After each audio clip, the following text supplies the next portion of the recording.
Olá pessoal, Tony Rodrigues, Além da Notícia. Hoje eu queria fazer aqui uma reflexão sobre essa situação que o Brasil enfrenta desde praticamente a posse do presidente Bolsonaro. A expectativa em torno da saúde do presidente por conta, claro, da agressão de que ele foi vítima, da facada de que ele foi vítima no dia 6 de setembro. Facada, inclusive, que muitos dos seus adversários atribuem a uma grande trama das forças de direita que lançaram mão de todos os subterfúgios para elegê-lo presidente, inclusive simular aquele ataque do Adélio Bispo do Nascimento em Juiz de Fora. Imagine só. Mas antes de falarmos sobre isso, eu gostaria que você deixasse o seu gostei aqui no nosso canal, que se inscrevesse e ativasse as notificações, tá bom? Para receber informações sobre futuros vídeos que a gente publicar. Queria também, se possível, que você participasse conosco das demais mídias sociais, no Facebook, Tony Rodrigues 43, no Instagram, Tony Rodrigues Além da Notícia, e lá no Twitter, Tony Rodrigues 39. Vamos lá então ao nosso tema de hoje, ao tema do nosso vídeo. Por que a minha preocupação sobre esse assunto? É exatamente porque o presidente Bolsonaro é um presidente que ele destoa muito do figurino, do modelo apresentado pelos últimos presidentes que nós tivemos. Desde Collor, não estou falando porque Collor foi assim, uma coisa excepcional, né, fora do contexto de governança. Itamar Franco, fora do contexto de governança, quer dizer, o Collor e o Itamar eram a mesma chapa. E aí depois nós tivemos Fernando Henrique Cardoso e Luiz Inácio Lula da Silva, que, ao fim e ao cabo, eram membros de um mesmo grupo. PSDB e PT passaram todos esses anos simulando uma adversidade que não existia.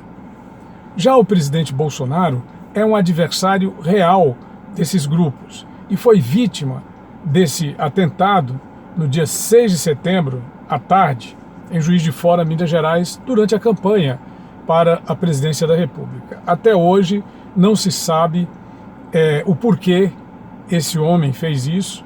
Inicialmente, os elementos da esquerda, inclusive os blogs sujos, os seus redatores, os seus escrevinhadores, vinham dizendo que era uma facada fake. Agora eles já admitem que houve realmente o atentado, porque não é possível que não admitam, mas que Adélio Bispo do Nascimento é uma figura solitária, é um lobo solitário, agiu sozinho, não teve nada a ver o fato dele ter sido vinculado ao PSOL, aquela história dele, no mesmo momento em que esfaqueou Bolsonaro, ter aparecido supostamente na Câmara Federal alguém com o seu nome, enfim, essas coisas que somente essa gente é capaz de produzir. A nossa preocupação, efetivamente, diz respeito ao legado de Tancredo Neves, que foi o primeiro presidente civil, não o primeiro presidente eleito pelo voto direto após a pretensa redemocratização do Brasil. Era um trabalho pela redemocratização brasileira, o que se fazia em 1985, quando o colégio eleitoral elegeu Tancredo Neves, sobre Paulo Maluf. Ele ganhou de Paulo Maluf, mas não tomou posse. No dia 14 de março, ele se internou para fazer Ele tomaria posse no dia seguinte. Seria uma cirurgia simples, uma cirurgia para uma retirada de uma... Quer dizer, os médicos disseram, não é?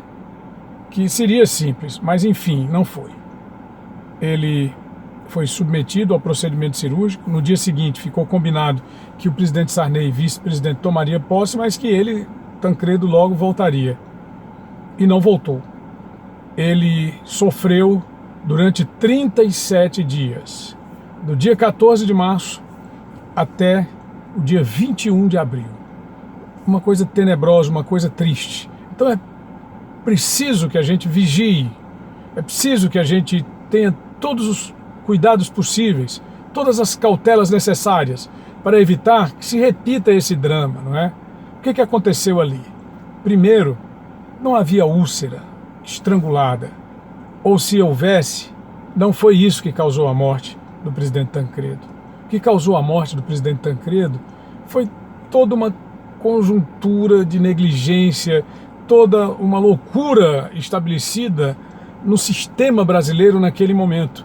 Olha, imagine que ele foi levado para o hospital de base, foi operado no hospital de base e nos arredores da sala de cirurgia havia 60 pessoas. Como é que um ancião está sendo operado, 60 pessoas transitando dentro da sala de cirurgia, 25 pessoas transitando sem qualquer cuidado?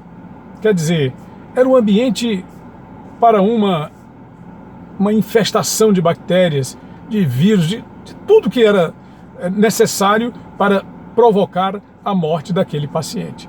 Tem até um livro agora que gerou um filme, já foi inclusive lançado nacionalmente esse filme no ano passado, em 2018, chamado O Paciente. Então esta deve ser a grande preocupação, porque o presidente entrou no hospital, agora lá no hospital israelita Albert Einstein em São Paulo, para retirar uma bolsa de colostomia. Essa bolsa foi retirada, mas os médicos logo em seguida alegam que houve um problema na cirurgia. E esse problema evoluiu para uma pneumonia.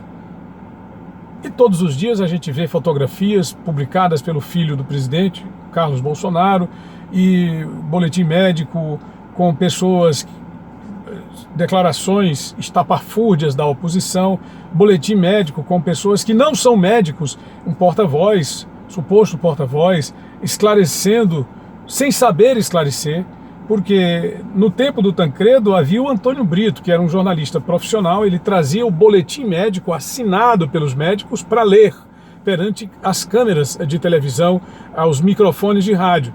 Mas esse jovem, esse senhor que está fazendo às vezes de porta-voz da Presidência da República, ele chega lá e fica conversando como se fosse um profissional da área médica.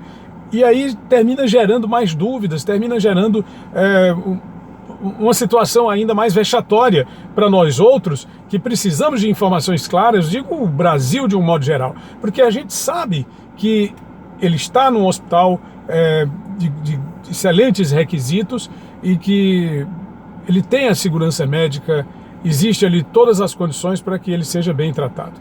Um médico amigo meu, de Teresina, cardiologista Elisiário Júnior, manifestou a sua preocupação diante da mesma situação, ou seja, quem precisa vir a público prestar os esclarecimentos, do mesmo jeito que aconteceu na época do atentado, são os profissionais médicos e não porta-vozes que não sabem efetivamente se manifestar. Tá ok? Como diria o presidente Bolsonaro. Então é isso. Para que não se repita a tragédia de Tancredo Neves, é preciso que vigiemos o nosso sistema democrático, ainda frágil e, portanto, bastante vulnerável. Se você gostou, deixe o seu like, se inscreva no canal e ative as notificações. A todos, muito obrigado e estamos juntos. Valeu!